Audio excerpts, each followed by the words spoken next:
Hi everyone. सो ये हमारा acid base का पार्ट 4। इससे पहले वाले पार्ट में हमने पढ़ा था सॉल्वेंट सिस्टम्स के बारे में और देखा था कि जो सिस्टम्स होते हैं वो किस तरीके से आयनाइज करते हैं। तो आज हम वहीं से स्टार्ट करने वाले हैं। थोड़े से सिस्टम्स हमारे रह गए हैं वो पढ़ेंगे और आज इसी सॉल्वेंट सिस्टम को कंप्लीट कर लेंगे। वीडियो शुरू करने से पहले अगर आपको कॉन्सेप्ट अच्छा लग रहा हो सारे के सारे तो प्लीज़ वीडियो को लाइक ज़रूर करें और शेयर ज़रूर करें। Thank you so much. चलिए स्टार्ट करते हैं आज का पार्ट। कल वाला जो हमारा लास्ट सिस्टम था वो था हमारा SO2। हमने उसके कैटायनिक और एनायनिक पार्ट देख लिए थे, उसके एग्जाम्पल्स देखने रह गए थे। तो चलिए देखते हैं। हमें पता है अगर हम एक रिएक्शन लें SOCl2 लें और उसे हम SO2 as a solvent use करें तो हमें पता है कि हमें मिलेगा SO2 प्लस 2Cl माइनस। हमें पता है कि SO2 प्लस जो होता है वो in case of SO2 solvent का कैटायनिक पार्ट होता है। तो ये हो गया हमारा सॉल्वेंट कैटायन। और चूँकि हमें SO2 प्लस मिल रहा है तो ये क्या एक्ट करेगा एज अ एसिड, क्योंकि अगर हमें कोई कैटायन की कंसंट्रेशन इंक्रीज करता है तो वो क्या होता है, एसिड्स होता है, और जो एनायन की कंसंट्रेशन इंक्रीज करते हैं वो बेस होते हैं। अगर हम और एग्जांपल्स देखें तो हम लिख सकते हैं SOBr2। ये भी अच्छी तरीके से आयनाइज करेगा, देगा SO2 प्लस 2Br माइनस। चूँकि SO2 प्लस हमारे सिस्टम्स का कैटायन है तो क्या होगा, ये सॉल्वेंट कैटायन है ना, तो ये हमारा एक्ट करेगा एज अ एसिड। अगर हम बेस की इसी तरीके से एक और एग्जाम्पल हो सकता है SCN2, तो ये भी इसी तरीके से आयनाइज करेगा और देगा हमारा SO2 plus 2Cn minus ion. तो ये सारे क्या हो गए, हमारे एक्ट करेंगे as a acid in SO2। अगर हम बेसिस की बात देखें तो एग्जाम्पल्स लें हम CH2SO3 और SO2 को लें एज अ सॉल्वेंट तो ये आयनाइज करके देगा CS प्लस SO3 2 माइनस। हमें पता है कि जो SO3 होता है वो हमारा एनायनिक पार्ट होता है, या हम लिख सकते हैं जैसे सॉल्वेंट एनायन होता है इन केस ऑफ SO2। अगर हमने SO2 सॉल्वेंट लिया है तो चूंकि हमें एनायन की कंसंट्रेशन इंक्रीज करा रहा है तो CH2SO3 एक्ट करेगा as a base in SO2। Other examples हम देख सकते हैं K2SO3 और NCH3 का 4 ट्वाइस SO3। ये सब आयनाइज करके क्या देंगे, ये देगा 2K प्लस SO3 2 माइनस, और ये देगा NCH3 4 2N प्लस, ये देगा और देगा SO3 2 माइनस। चूँकि हमें इन तीनों के केसेस में SO3 2 माइनस मिल रहा है आयनाइज करके, जो कि हमारा एनायनिक पार्ट है सॉल्वेंट्स का, तो ये सब क्या एक्ट करेंगे as a base in SO2। आगे हम बात करते हैं हमारा जो फोर्थ सिस्टम्स है लिक्विड HF। ये बहुत इंपॉर्टेंट सिस्टम है। मोस्टली HF क्या करता है, जितने भी हमारे एसिड्स होते हैं वो अगर स्ट्रॉन्गेस्ट एसिड को छोड़ के, अगर बहुत ज़्यादा कोई स्ट्रॉन्गेस्ट एसिड है उसे छोड़ दें तो बाकी जितने भी एसिड है वो लिक्विड HF में एक्ट करेंगे एज अ बेस। और इसका रीज़न क्या है, जो पहले हम देखते हैं इसका सेल्फ आयनाइजेशन किस तरीके से होगा। तो अगर हम HF लें तो इसकी ये देगा हमें H प्लस F नेगेटिव। अगर हम इसकी फर्दर रिएक्शन कराएं HF की H प्लस से तो ये बनाएगा H2F प्लस, और अगर हम HF की F नेगेटिव से रिएक्शन कराएं तो ये बनाएगा हमारा HF2 माइनस। इन दोनों रिएक्शंस में क्या होता है, जो हमारा HF2 होती है उसमें स्ट्रॉन्गेस्ट हाइड्रोजन बॉन्डिंग होती है,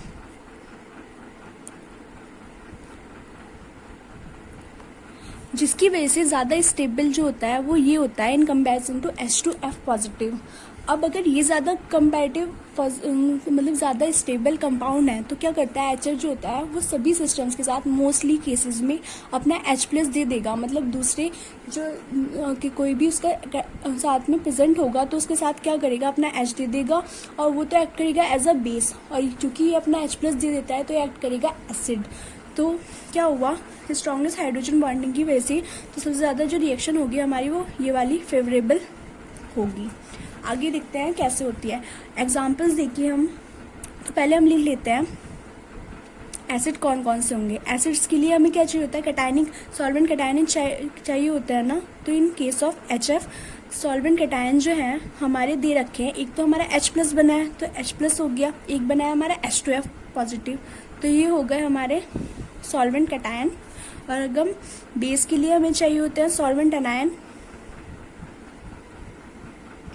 तो सॉल्वेंट एनायन हमारा बना है F माइनस और एक बना है HF2 माइनस। तो ये क्या हो गया, हमारे सॉल्वेंट एनायन जो भी इस देंगे वो एक्ट करेंगे एज अ बेस। अगर हम एग्जांपल्स देखें CH3COH का और HF के साथ रिएक्शन कराएं तो दो पॉसिबिलिटीज़ हैं। एक तो ये क्या करेगा, CH3CO वो माइनस बनाएगा, H2F पॉजिटिव बना देगा। चूंकि H2F पॉजिटिव बना रहा है तो इसे एक्ट करना चाहिए एसिड, लेकिन ये देखा गया है कि ये रिएक्शन ऐसे ना होके, मतलब ये रिएक्शन नहीं होती है और HF क्या करता है, अपना H प्लस जो है वो एसिटिक एसिड को दे देता है और बनता है कुछ इस तरीके से COH2 प्लस और बनेगा हमारा F नेगेटिव बनेगा, जो कि HF के साथ अगेन रिएक्शन करके क्या बनाएगा, HF2 माइनस। और हमें पता है कि जो HF2 माइनस देते हैं हम, मतलब एनायन पार्ट देते हैं, तो वो क्या करते हैं, एक्ट एज अ बेस। ये क्यों बन रहा है, क्योंकि ये बहुत स्टेबल होता है और इसमें बहुत ज़्यादा स्ट्रॉन्गेस्ट हाइड्रोजन बॉन्डिंग होती है। तो रिएक्शन इस तरीके से ना प्रोसीड करके इस तरीके से प्रोसीड करेगी और acetic acid in liquid HF work करेगा एज अ बेस। अगर हम इसके और एग्जांपल्स देखें तो हम अगर H2SO4 लें और इसकी रिएक्शन कराएं HF में तो ये क्या बनाएगा, H3, ये भी F जो है अपना HF जो है H प्लस दे देगा और ये बनाएगा H3SO4 और यहाँ पे बन जाएगा F माइनस, जो कि अगेन HF से रिएक्ट करके बनाएगा हमारा HF2 माइनस। क्योंकि स्ट्रॉन्गेस्ट कंपाउंड है तो यही बनेगा। तो क्या हुआ, यहाँ पे भी हमारा HF2 माइनस बनाया ना, जो कि एनायनिक पार्ट है, तो H2SO4 इन लिक्विड HF में वर्क करेगा एज अ बेस और HF एक्ट करेगा एज अ एसिड। अब एक पार्ट आता है, अगर कोई हमारा एम्फोटेरिक एसिड्स प्रेजेंट हो, स्पीसीज कोई ऐसी हो जो एम्फोटेरिक बिहेव कर सकते हैं। एम्फोटेरिक मतलब क्या होता है, वो बेस की तरह भी एक्ट कर सकती है और एसिड की तरह भी एक्ट कर सकती है। तो यहाँ पे दोनों पॉसिबिलिटीज हो सकती है। अगर हम एग्जाम्पल ले एक एम्फोटेरिक स्पीसीज का, तो हो सकता है HClO4। अगर हम HF के साथ रिएक्ट कराएं तो ये देंगे कुछ इस तरीके से H2ClO4 प्लस F माइनस, जो कि HF से रिएक्ट करके बना देगा हमारा HF2 माइनस। तो यहाँ पे तो ये एक्ट करेगी एज अ बेस और HF जो एक्ट करेगा एज अ एसिड एक्ट करेगा। लेकिन एक possibilities in case of amphoteric लिख सकते हैं हम, तो जो क्या करेगा HClO4 इस बार H प्लस दे भी सकता है, तो ये बनाएगा ClO4 minus plus H2F positive. क्योंकि इस बार इसने कैटायनिक पार्ट दिया है, सॉल्वेंट कैटायन, तो इसने एक्ट करा एज अ एसिड और चूंकि इसने H प्लस ले लिया है तो ये एक्ट करेगा एज अ बेस। अब ऐसे कौन से केसेस हैं जिसमें जो हमारा लिक्विड HF है वो एक्ट नहीं करता एज अ एसिड, तो उसके लिए हमारे जो केसेस देखी, cases where HF2 not form, या फिर जहाँ पे हमारा जो HF है वो एक्ट नहीं करता एज अ एसिड, तो हम लिख सकते हैं HSO3F। हमें पता है कि ये बहुत ज़्यादा स्ट्रॉन्गेस्ट एसिड होता है, तो अगर हम इसके HF के साथ रिएक्शन कराएं तो ये बनाएगा H2F प्लस, मतलब अपना H दे देगा और बनाएगा SO3F माइनस। तो यहाँ पे क्या इसने एक्ट करा एज अ एसिड, क्योंकि सॉल्वेंट का कैटायन दिया है, और यहाँ पे एक्ट करा HF ने एज अ बेस। सेकेंड जितने भी हमारे लुईस एसिड्स होते हैं जैसे SbF5 या फिर जितने भी हमारे लुईस एसिड होंगे जैसे BF3 होंगे, अगर वो रिएक्शन कराएंगे तो HF2 जो है minus will not be form.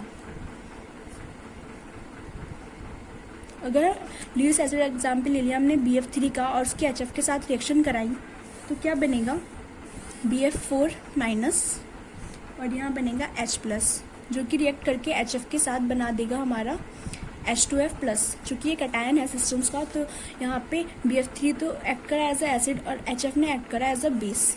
Third अगर पॉसिबिलिटीज ली तो हम लिख सकते हैं LiF प्लस HF। ये क्या करेगा, रिएक्ट करेगा LiF को हम एक एक्सेप्शंस भी ले सकते हैं। LiF अगर HF के साथ रिएक्ट करेगा तो LiF जो बनाता है Li प्लस F माइनस बनाता है। अगर F नेगेटिव बन रहा है तो HF के साथ कम्बिनेशन करके ये बनाएगा हमारा HF2 minus plus Li positive, जिसकी वजह से जो LiF है वो एक्ट करेगा एज अ बेस, क्योंकि इसने HF2 माइनस बनाया और ये करेगा act as a acids. I hope आपको ये वाला कॉन्सेप्ट समझ में आ गया हो। अब हम चलते हैं अपने नॉन एक्वस सॉल्वेंट की ओर। बस इतना बात ध्यान रखनी है कि अगर हमारा कोई लुईस एसिड होगा, ये बहुत ज़्यादा स्ट्रॉन्गेस्ट एसिड होगा, वही HF में एक्ट करेगा एज अ एसिड, वरना बाकी सारे जो स्पीसीज होंगे वो एक्ट करेंगी as a base. Non aqueous solvents में हमारा जो सबसे पहला सॉल्वेंट है, हम लिख सकते हैं BrF3। अगर हम BrF3 का सेल्फ आयनाइजेशन देखें तो कुछ इस तरीके से होगा। BrF3 रिएक्शन आयनाइज करके बनाएगा BrF2 plus F minus. Again reaction होगी F माइनस की BrF3 के साथ, तो ये बना देगा BrF4 माइनस। अगर हम इसका सम कर दें तो ये हमारा बनेगा 2 BrF3 BrF2 plus BrF4 minus. तो BrF2 क्या हुआ, हमारा सॉल्वेंट कैटायन हुआ, और BrF4 माइनस क्या हुआ, हमारा सॉल्वेंट एनायन। अगर हम एक एग्जाम्पल ले लिया हमने LiF और उसकी लिक्विड BrF3 में रिएक्शन कराई, तो हमें मिलेगा, क्योंकि Li जो है LiF करेगा Li प्लस F माइनस में अपना आयनाइजेशन कराएगा, तो क्या बन जाएगा हमारा Li प्लस Br, और जो BrF3 है वो F माइनस जो है उसे ले लेगा और ये बनाएगा BrF4 माइनस। चूँकि ये हमारा सॉल्वेंट एनायन है, मतलब एनायन की कंसंट्रेशन इंक्रीज कर रहा है, thus LiF act as a base in liquid BrF3। अगर हम एक और एग्जाम्पल ले लें, इस बार हमने लिया SbF5। ये क्या होता है, हमारा लुईस एसिड होता है, और इसकी रिएक्शन कराई हमने BrF3 में एज अ सॉल्वेंट लेके, तो ये बनाएगा SbF6 और BrF2 प्लस। चूँकि ये सॉल्वेंट एनायन बना रहा है, मतलब सॉल्वेंट कैटायन बना रहा है, सॉरी, और मतलब कैटायन की कंसंट्रेशन को इंक्रीज कर रहा है, तो ये क्या एक्ट करेगा as a acid, act as acid in liquid BrF3। एक नेक्स्ट सॉल्वेंट ले लेता है। हमारा जो सॉल्वेंट है नेक्स्ट हुआ है IF5। अगर हम इसका आयनाइजेशन देखें, सेल्फ आयनाइजेशन, तो इसकी रिएक्शन होती है इस तरीके से। IF5 क्या करेगा, ये IF4 प्लस F माइनस में करेगा, देन IF5 फिर F माइनस के साथ रिएक्ट करके बनाएगा IF6 माइनस। और अगर हम रिएक्शन ओवरऑल रिएक्शन देखें तो ये बनेगा 2IF5 और ये बनाएगा IF4 प्लस IF6 माइनस। तो क्या हुआ हमारा, ये तो हमारा सॉल्वेंट कैटायन जो भी IF5 as a solvent use करने में IF4 प्लस देगा वो होगा एसिड, और जो भी IF6 देगा, क्योंकि ये हमारा सॉल्वेंट एनायन है, तो एक्ट करेगा एज अ बेस। अगर एग्जाम्पल ले लें तो KF का एग्जाम्पल लिया हमने, IF5 as a solvent use करा, तो ये बनाएगा IF6 minus plus K positive. चूँकि IF6 हमारा सॉल्वेंट एनायन है, तो KF एक्ट करेगा as a base in IF5। Example ले लें दोबारा SbF5 का और उसकी रिएक्शन कराएं IF5 के साथ, तो ये रिएक्ट करके बना देगा हमारा SbF6 minus plus IF4 plus. चूँकि IF4 हमारा सॉल्वेंट कैटायन है, तो SbF5 एक्ट करेगा as a acid in IF5। अभी कुछ अदर इम्पॉर्टेंट सॉल्वेंट्स हैं जो कि हमें देखने को मिल जाता है। तो अगर हमारे पास CH3CN है तो आयनाइज करके देगा CH2CN माइनस, और एक देगा CH3CN प्लस पॉजिटिव H। इसका क्या मतलब हुआ कि अगर ये तो हमारा हो गया सॉल्वेंट एनायन और ये हो गया हमारा सॉल्वेंट कैटायन।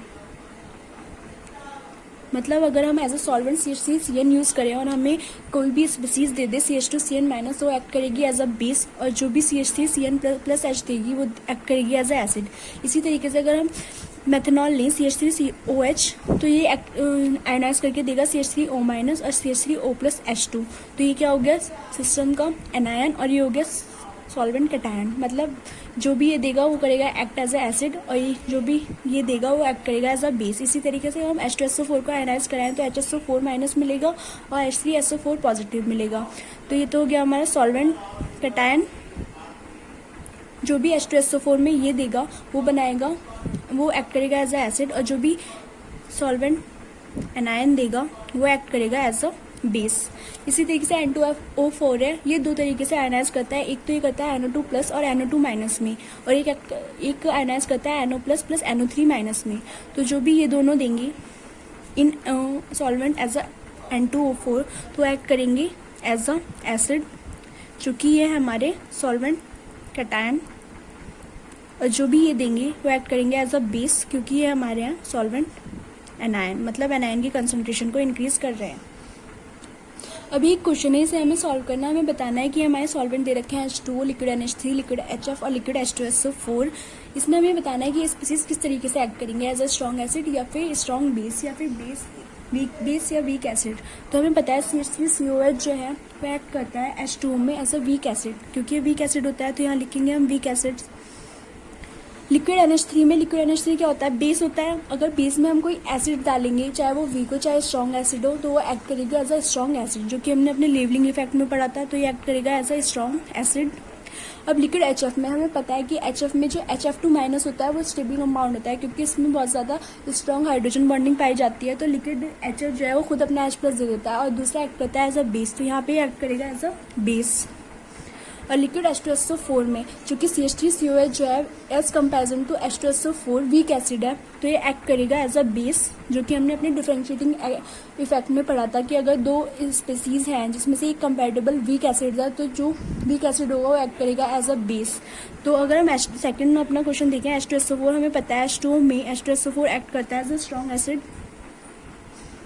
ये हमने सबसे पहले पढ़ा था। लिक्विड NH3 में तो ये एक्ट करेगा एज अ स्ट्रॉन्ग एसिड ही एक्ट करेगा, क्योंकि बेस है। अब लिक्विड HF में क्या एक्ट करेगा, बेस की तरह एक्ट करेगा। क्यों, क्योंकि हमने देखा था कि ये बनाता है अपना HSO4 3 माइनस बनाता है, H+ ले लेता है, तो H3SO4 प्लस बनाता है, और मतलब HF जो है अपना H+ दे देता है, तो एक्ट करेगा हाइड्रोजन बॉन्डिंग की वजह से ही एक्ट करेगा एज अ बेस। तो लिक्विड H2SO4 में तो यहाँ पे तो दोनों एक जैसे हो जाएंगे। अगर हम HClO4 की बात करें तो HClO4 भी H2O में एक्ट करता है एज अ स्ट्रॉन्ग एसिड, और लिक्विड NH3 में भी एक्ट करेगा इससे स्ट्रॉन्ग एसिड, क्योंकि ये बेस है। लेकिन लिक्विड HF में क्या करता है, ये एम्फोटेरिक होता है, तो ये दोनों तरीके से एक्ट कर सकता है, तो लिख सकते हैं हम एम्फोटेरिक। और H2SO4 में, क्योंकि HClO4 H2SO4 के कंपैरिजन में स्ट्रॉन्ग एसिड है, तो ये एक्ट करेगा as a acid differentiating effects की वजह से। HNO3 की अगर बात करें तो H2O में ये भी स्ट्रॉन्ग एसिड होता है, और लिक्विड NH3 में भी ये स्ट्रॉन्ग एसिड की तरह एक्ट करेगा, क्योंकि लिक्विड NH3 लिख सकते हैं हम कि ये बेस है, तो इसमें जितने भी एसिड होंगे वो स्ट्रॉन्ग एसिड की तरह ही एक्ट करेंगे। और लिक्विड HF में चूँकि HF2 माइनस बनता है, स्ट्रॉन्गेस्ट हाइड्रोजन बॉन्डिंग, तो ये प्रेफर करेगा HF2 माइनस बनाने में ही। तो जितने भी एसिड होंगे, अगर कोई स्ट्रॉन्गेस्ट एसिड है या फिर लुईस एसिड है, उसे छोड़ के बाकी सब एक्ट करेंगे एज अ बेस। और H2SO4 में, चूँकि HNO3 H2SO4 के कंपैरिजन में वीक एसिड होता है, मैंने आपको एक स्टार्टिंग में एक ऑर्डर लिखाया था, उसमें आप देख सकते हैं। तो लिक्विड H2SO4 HNO3 में HNO3 एक्ट करेगा as a base in liquid H2SO4। कैसे करेगा, हमने नाइट्रेशन रिएक्शन देगी थी ना, प्लस H2SO4, चूँकि ये ज़्यादा स्ट्रॉन्ग एसिड है तो ये अपना H+ दे देगा, और ये H+ जो है एक्ट करेगा HNO3 के साथ और बना देगा H2O प्लस NO2 प्लस। तो यहाँ पे एक्ट कर रहा है एज अ बेस, और यहाँ पे एक्ट कर रहा है एज अ एसिड। तो यहाँ पे हमारी ये क्लास खत्म होती है। आई होप आपको सारे कॉन्सेप्ट अच्छे से समझ में आ गए होंगे। Thank you so much for watching.